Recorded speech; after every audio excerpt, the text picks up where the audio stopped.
Une mère débordée, sauvée par une nounou et une femme en guerre pour les paysages de l'Islande.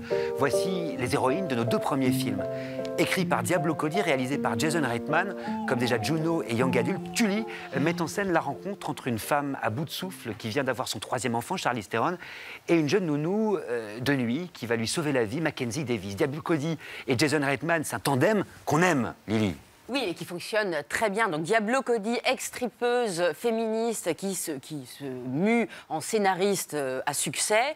Lui, Jason, qui est tamponné Sundance, au talent parfois versatile, mais les deux ensemble, et surtout avec Charlize Theron qui monte à bord de leur petit vaisseau, ça fait des étincelles. Donc Diablo Cody, sur quoi elle s'intéresse? Elle s'intéresse à disséquer l'image de la femme qui ne correspond pas aux standards des vendeurs de sacs. Et elle s'y applique depuis Juno, elle passe par la série United States of Tara, elle s'occupe de ça. Et là, leur trilogie commencée depuis Juno, elle prend la maternité, Juno, Young Adult et celui-ci, la maternité comme marqueur sur le fil du temps et qui devient d'un seul coup ce traumatisme joyeux, comme dit Marie Sauvion, comme moment d'interrogation de qu'est-ce que j'ai fait de ma vie, qu'est-ce que je vais en faire et où est-ce que j'en suis maintenant. Qu'est-ce qu'on pense en la voyant? Voilà, c'est une femme qui court, on se dit mon Dieu, elle est monstrueuse. On a tous pensé ça et c'est dégueulasse parce qu'une femme qui vient d'accoucher, elle ressemble à ça. Et après quoi elle court? Après sa jeunesse, après la fille cool qu'elle a été dans ses 20 ans. Et qu'est-ce que dit le film? Et voilà, on se prend, c'est terrifiant cette scène, on a l'impression d'une montagne qui va s'effondrer. Et elle s'écroule. Comment il montre la maternité dans sa réalité crue? Une fatigue aliénante, des seins qui coulent, des cheveux sales, des doutes, une mère dans tout son état et en même temps magnifique. L'autre qualité du film, ce sont ces dialogues, une discussion. The night nanny's downstairs. Oh, what's she like? À quoi on s'attendrait? À ce qu'ils disent, on va la virer, on peut pas faire ça. Et qu'est-ce qu'elle va répondre? Yeah, I guess. Réponse improbable, liée à la fatigue. Donc il faut savoir que cette Night Nanny, qui est une sorte de Mary Poppins hipster, voilà, ça lui permet un dialogue avec la femme qu'elle a été, et c'est ça qui va lui permettre de traverser cette épreuve, cette middle life crisis. Voilà.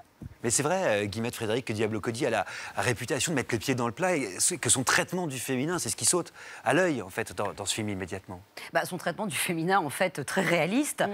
Comme le dit Lily, il y a vraiment que quelque chose de très vrai sur la femme au moment de son troisième enfant. Mais aussi, moi, ce que j'aime énormément dans le film, c'est un moment où ça bascule, quand intervient la jeunesse rock'n'roll, et qu'on se demande d'ailleurs, en fait, qui est cette nounou vraiment? Et c'est la jeunesse incarnée au sens propre. Ça, c'est très intéressant et ça fait un bien. On se demande pas très longtemps qui c'est cette nounou. Quand même. Non, je suis pas d'accord. On se demande un peu assez longtemps. On a quand même un petit peu vite compris. Je peux pas le révéler, mais je pense que le film nous fait assez vite comprendre dans quelle direction il va.